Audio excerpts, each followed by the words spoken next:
بسم اللہ الرحمن الرحیم۔ 3 وقتوں میں قرآن مجید کی تلاوت مت کرنا ورنہ انسان گنہگار ہو جائے گا، بجائے اجر و ثواب کے ان کے لیے گناہ لکھا جائے گا، خبردار۔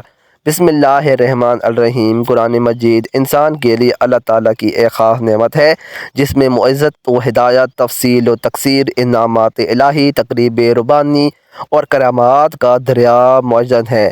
یہ ہر طرح سے انسان کے لیے باعث رحمت، باعث برکت، باعث مغفرت اور ہدایت کا عملہ ہے۔ اللہ تعالیٰ کی خوشنودی اور رضامندی، برائیوں سے بچاؤ، اچھائیوں کی راہ، علائم و مصائب سے چھٹکارا، دکھ تکلیف، رنج و کلفت سے بچاؤ کا طریقہ، امن و سکینت کا سبب اور رشد و ہدایت نیز انسانی فلاح و بہبود کا منبع ہے۔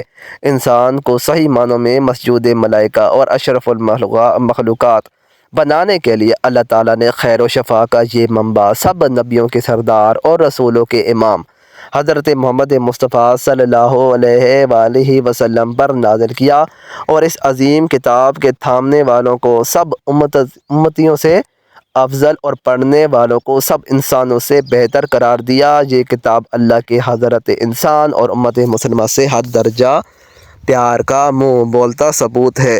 حضرت انسان اور مسلمانوں کو بھی چاہیے کہ وہ اس عظمت و رفعت کے مرکب کی کمائی کا قدر کرے اور اپنا انگ انگ اس کے حوالے کر دے، تبھی اس کی رحمت و برکات، مغفرت و ہدایت اور قرب الہی و انعامات ربانی کا حصول ہو سکتا ہے۔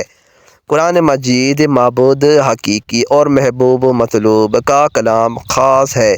محبوب کی تقریر و تحریر کی کسی دل کھوئی کے ہاں جو وقعت ہوتی ہے، وہ اس کے ساتھ جو وارفتگی شگفتگی کا معاملہ ہوتا ہے وہ اختیار کرنا چاہیے۔ پھر یہ عظیم کتاب تو حکم الحاکمین کا کلام اور سلطان السلاطین بادشاہوں کے بادشاہ کا فرمان ہے۔ اس سطوت والے شہنشاہ کا قانون ہے کہ جس کی ہمسری نہ کسی بڑے سے نہ ہو سکتی ہے۔ جن لوگوں کو سلاطین کے دربار سے واسطہ پڑتا ہے وہ تجربے سے، اور وہ جن کو نہیں پڑا وہ اندازے سے سلطان فرمانی کی حیت جان سکتے ہیں۔ کلام الہی محبوب و حاکم کا کلام ہے، اس لیے دونوں کا آداب کا خیال رکھنا چاہیے۔ قرآن کریم نور ہے، اس کے ذریعے راہ نجات تلاش کی جاتی ہے، اس میں شفا ہے، اس سے روحانی و جسمانی امراض سے نجات ملتی ہے۔ اس کے عجائب و غرائب کی کوئی انتہا ہے، نہ اس کے فوائد کی کوئی حد۔ یہ وہ کتاب ہے جس نے اولین و آخرین، جن و انس کو ہدایت کی راہ دکھلائی۔ جن لوگوں نے اس سے اعراض کیا اور اس سے لو لگائے بغیر راہ رو بنے، وہ راہ یاب نہ ہو سکے، انہیں منزل نہ ملی، اور جنہوں نے اس کتاب پر اعتماد کیا وہی راہ یاب ہوئے۔ جنہوں نے اس کے مطابق عمل کیا وہ دین و دنیا کی سعادت سے بہرہ ہوئے۔ یہ خصوصیت اس لیے بھی یہ ہے کہ یہ کتاب محفوظ کتاب ہے۔ اس کی حفاظت کے مختلف اسباب ہیں۔ ایک سبب تلاوت کی کثرت بھی ہے۔ قرآن کریم عام کتابوں سے ممتاز ہے، اس لیے اس کی تلاوت کے بھی کچھ ظاہری و باطنی آداب ہیں جن کی رعایت لازم ہے۔ ذیل میں وہ آداب ذکر کیے جاتے ہیں۔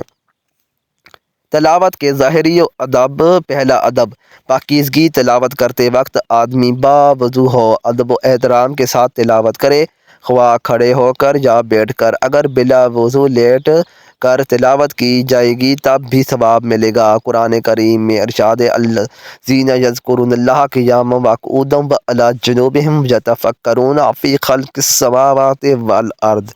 ترجمہ: جو لوگ کھڑے اور بیٹھے اور لیٹے ہر حال میں اللہ کو یاد کرتے ہیں اور آسمان و زمین کی پیدائش پر غور کرتے ہیں، البتہ افضل یہ ہے کہ بیٹھ کر قبلہ رخ ہو کر باوضو ہونے کی حالت میں تلاوت کی جائے۔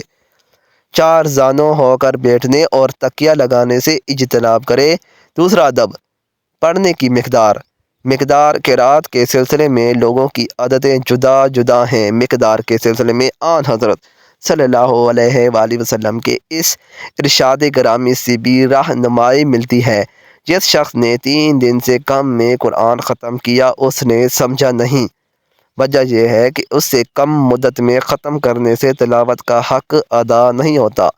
ایک روایت میں ہے کہ نبی کریم صلی اللہ علیہ وآلہ وسلم نے حضرت عبداللہ بن عمر سے فرمایا کہ 7 دن میں ختم قرآن کیا کرو۔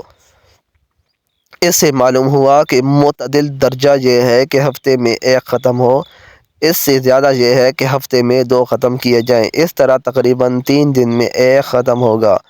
اگر تلاوت کرنے والا عالم ہو اور قرآن کے معنی و مضامین میں غور و فکر کرنا اس کا مشغلہ ہو تو اس کے لیے 1 مہینے میں ایک ختم قرآن بھی کافی ہے۔ تیسرا ادب، قرآنی صورتوں کی تقسیم۔ جو شخص ہفتے میں ایک ختم قرآن کرے اسے قرآنی صورتوں کو 7 منزلوں میں تقسیم کر لینا چاہیے۔ احادیث سے بھی اس بات کا ثبوت ملتا ہے۔ حضرت عثمان رضی اللہ تعالیٰ عنہ جمعہ کی شب میں قرآن پاک کی تلاوت شروع کرتے اور سورہ مائدہ کے آخر تک تلاوت فرماتے۔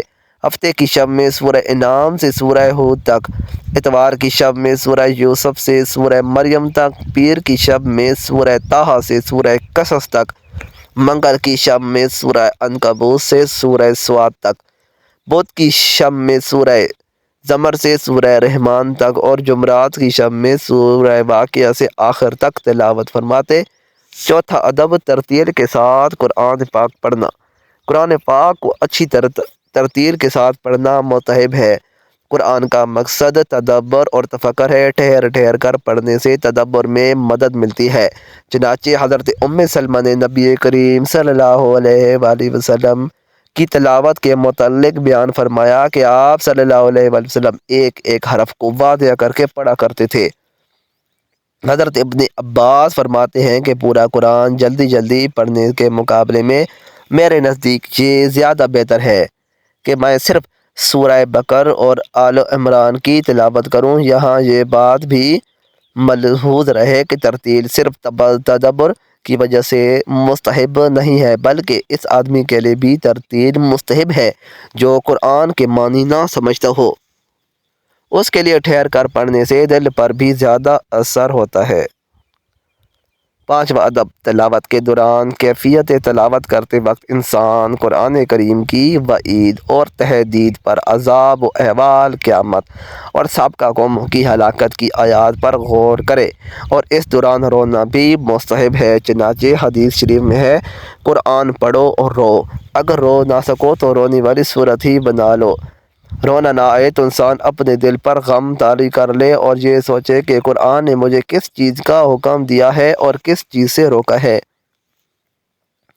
اس کے بعد قرآنی و امر و نواہی کی تعمیل میں اپنی کوتاہی پر نظر ڈالے، اس سے یقیناً غم پیدا ہوگا اور غم سے ہی رونے کو تحریک ملتی ہے۔ رجاء و امید کی آیت گزرے تو دعا مانگے اور خوف کی آیت گزرے تو پناہ مانگے۔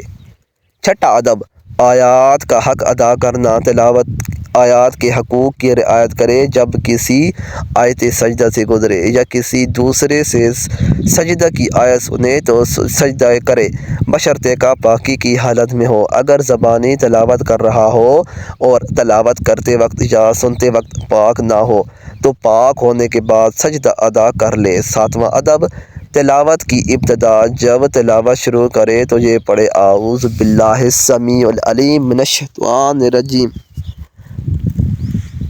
رب اعوذ بک من ہمزات الشیاطین واعوذ بک رب ان یحضرون، اور ہر سورت کے اختتام پر یہ کہے، صدق اللہ العظیم وبلغ رسول اللہ صلی اللہ علیہ وآلہ وسلم، انفعنا وبارک لنا فی اعیال علوم القرآن۔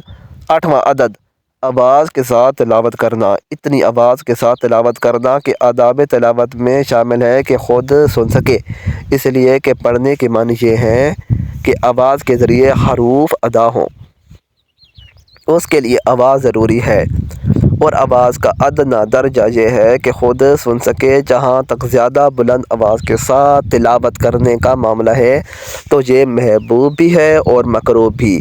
بعض روایات میں بلند آواز سے تلاوت کرنے کو سراہا گیا ہے اور بعض احادیث میں اس کو ناپسند کیا گیا ہے۔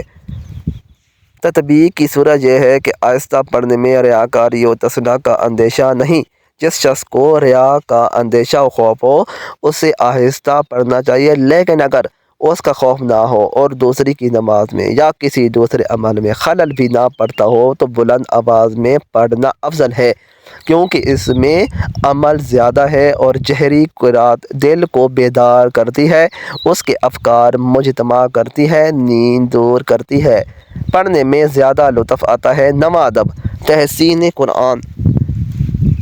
قرات قرآن کریم کو خوبصورت آواز میں پڑھا جائے۔ تحسین قرات پر پوری توجہ دی جائے، لیکن حروف اتنے نہ کھینچے جائیں کہ الفاظ بدل جائیں اور نظم قرآنی میں خلل واقع ہو۔ اگر یہ شرائط ملحوظ رکھی جائیں تو تحسین قرآن سنت ہے۔ حدیث شریف میں ہے کہ زین القرآن باصواتکم، قرآن کو اپنی آواز سے زینت دو۔ ایک اور حدیث میں ہے کہ اللہ تعالیٰ نے کسی اور چیز کا اس قدر حکم نہیں دیا ہے جتنا قرآن کے ساتھ خوش آوازی کا نبی کو حکم دیا ہے۔ اسی بیان پر مشتمل ایک اور روایت میں ہے کہ ترجمہ: جو شخص خوش و لہانی کے ساتھ قرآن نہ پڑھے وہ ہم میں سے نہیں۔ 10واں ادب تلاوت کے بعد دعا۔ تلاوت سے فارغ ہو کر دعا بھی مانگنی چاہیے، اور اگر اختتام تلاوت پر وہ دعا جو اکثر قرآنی نسخوں کے آخر میں تحریر ہے، اللہم ارحمنی بالقرآن العظیم، پڑھی جائے تو زیادہ بہتر ہے۔ بعض کتب میں ہے کہ نبی کریم صلی اللہ علیہ وآلہ وسلم بھی تلاوت کے بعد یہ دعا پڑھا کرتے تھے۔ حضرت اکرمہ جب کلام پاک پڑھنے کے لیے کھولتے تو بے ہوش ہو کر گر پڑتے، زبان پر یہی جاری ہوتا تھا: ھذا کلام ربی، ھذا کلام ربی، یہ میرے رب کا کلام ہے، یہ میرے رب کا کلام ہے۔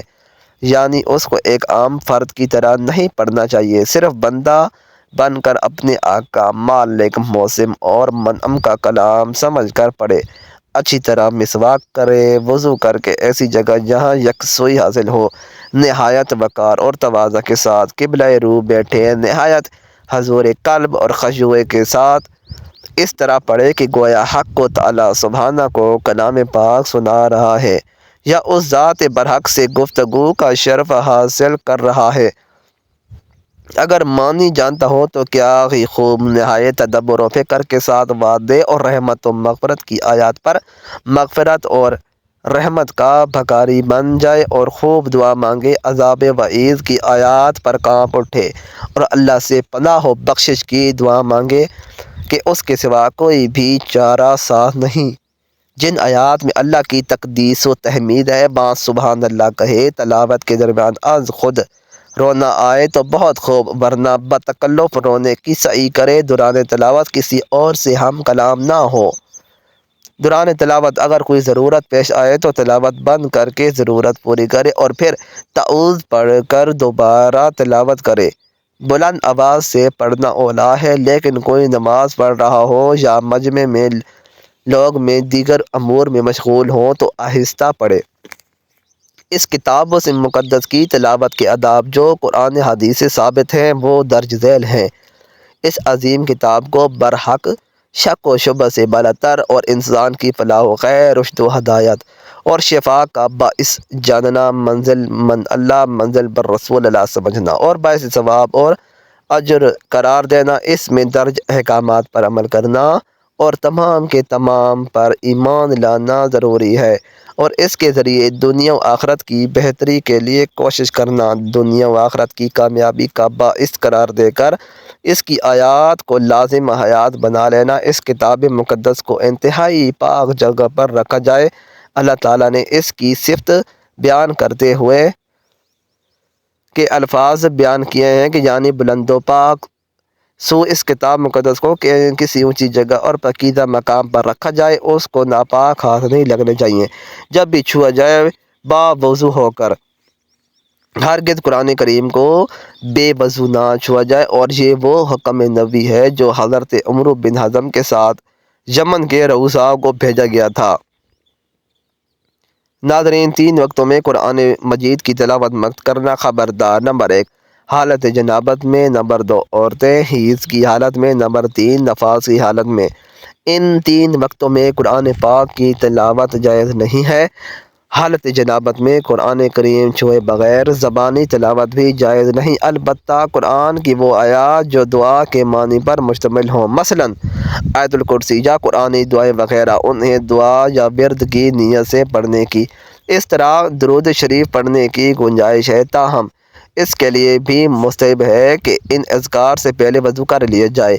حضرت ابن عمر سے ابو داؤد و ترمذی میں روایت ہے کہ رسول اللہ صلی اللہ علیہ وآلہ وسلم نے فرمایا، حائضہ اور جنبی قرآن سے کچھ بھی نہ پڑھے، بغیر وضو کے قرآن پاک تو پڑھنا جائز ہے مگر چھونا جائز نہیں ہے، یعنی بے وضو قرآن کو چھونا نہیں چاہیے، البتہ زبانی پڑھا جا سکتا ہے، البتہ حالت جنابت یعنی حیض و نفاس میں زبانی بھی نہیں پڑھنا چاہیے۔ البتہ کوئی سامنے قرآن پاک پڑھ رہا ہو اور وہ غلطی کر جائے تو اس صورت میں غلطی کی درستگی کے لیے جنبی اور حائضہ کے قرآن پاک پڑھنے کی اجازت ہے۔ ایسے معاملات میں کلمات خیر مثلاً الحمدللہ، سبحان اللہ، انشاءاللہ وغیرہ کہنے کی بھی اجازت ہے۔ جب بھی قرآن پاک پڑھے بلند آواز سے پڑھے کہ اس کا سننا بھی باعث ثواب و رحمت ہے، اور اس سے یہ بھی مقصود ہے کہ اگر کوئی غلطی ہو تو کوئی سننے والا درست کر دے۔ امام بخاری نے جامع الصحیح میں باقاعدہ بلند آواز سے قرآن پاک پڑھنے کا باب باندھا ہے، اور حضرت عبداللہ بن مغفل سے روایت ہے کہ میں نے رسول اللہ صلی اللہ علیہ وسلم کو دیکھا کہ وہ اپنی اونٹنی پر سوار تھے اور لچکدار لہجے میں بلند آواز سے سورہ فتح پڑھ رہے تھے۔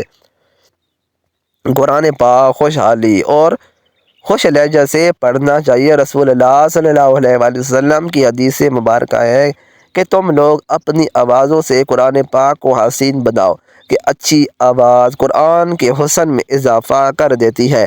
اسی طرح بخاری شریف میں باقاعدہ خوش الحانی سے قرآن پاک پڑھنے والا باب ہے، اور حضرت ابو موسیٰ کی روایت ہے کہ رسول اللہ نے اس کے حق میں فرمایا ہے کہ مجھے حضرت داؤد علیہ السلام کی خوش الحانی سے نوازا گیا ہے۔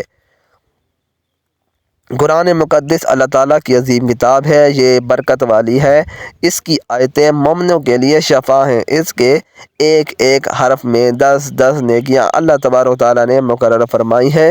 قرآن مقدس دنیا و آخرت کی پریشانیوں کا علاج ہے، قرآن مقدس رحمتوں کا خزانہ ہے۔ اللہ پاک ہم سب کو عمل کی توفیق مرحمت فرمائے اور ہمارا خاتمہ ایمان پر فرمائے۔ مزید اچھی ویڈیوز کے لیے چینل کو ضرور سبسکرائب کریں، ویڈیو کو لائک اور شیئر کرنا نہ بھولیں۔ شکریہ۔